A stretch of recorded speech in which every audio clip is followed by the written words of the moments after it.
What's up, my fellow trash connoisseurs? Welcome back to Trash Talk, the only show where a raccoon gives you the real scoop on the world's mess, economic, social, and everything in between. Today we're digging through the financial dumpster fire that is Canada's dollar. Yeah, you heard me.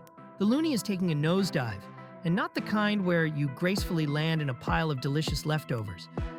We're talking about a 20-year low, and it's got people wondering, are we about to get even broker? Well, let's pick through the scraps and find out. Look, I don't know if y'all have been paying attention, but the cost of living in Canada is wild. Rent? Through the roof. Groceries? You gotta take out a loan just to make a decent meal. And don't even get me started on gas prices. Why does filling up my tank feel like signing up for a payment plan? It's like every time you blink, the cost of existing goes up, but let's be real. Salaries ain't moving like that.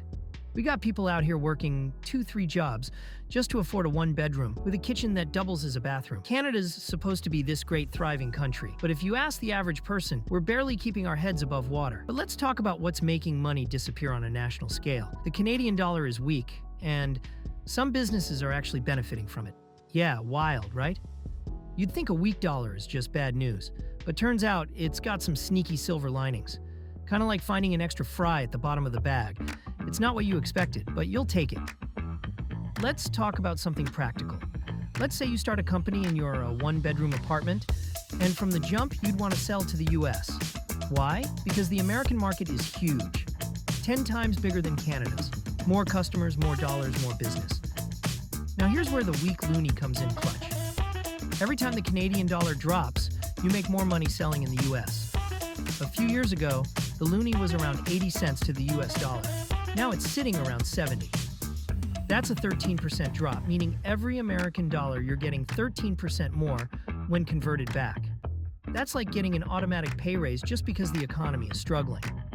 Kind of like when a store mislabels an item and you walk away with a 70-inch TV for the price of a pack of gum. But hold on, before you start celebrating like you won the lottery, let's not forget the other side of this mess. The Canadian economy is looking rough, and a weak dollar is just a symptom. Think of it like this. When a raccoon looks all skinny and scraggly, you don't say, wow, great for fitting into tight spaces. No, you say, damn, that dude needs a meal. Experts say Canada got too comfortable with real estate investment and stopped being productive. Basically, we were flexing our house prices while the rest of the world was building industries that actually matter. Now, tariffs from the US are pushing our dollar even lower, which means imports are going to cost way more. Say goodbye to cheap electronics, affordable groceries, and reasonably priced gas. So what happens next? Well, some experts think the dollar could drop even further. 66 cents, maybe even lower if people start panicking. And let's be real, humans love to panic. Ever seen what happens at a Black Friday sale? Y'all will trample each other over a $10 toaster. So I know the stock market isn't immune to the drama. If the dollar keeps falling, unemployment could rise, businesses will struggle, and Canadians will have to tighten their belts. Except belts are imported, so those are going to cost more too. Now, let's pause and ask a real question. Why does Canada keep fumbling the bag?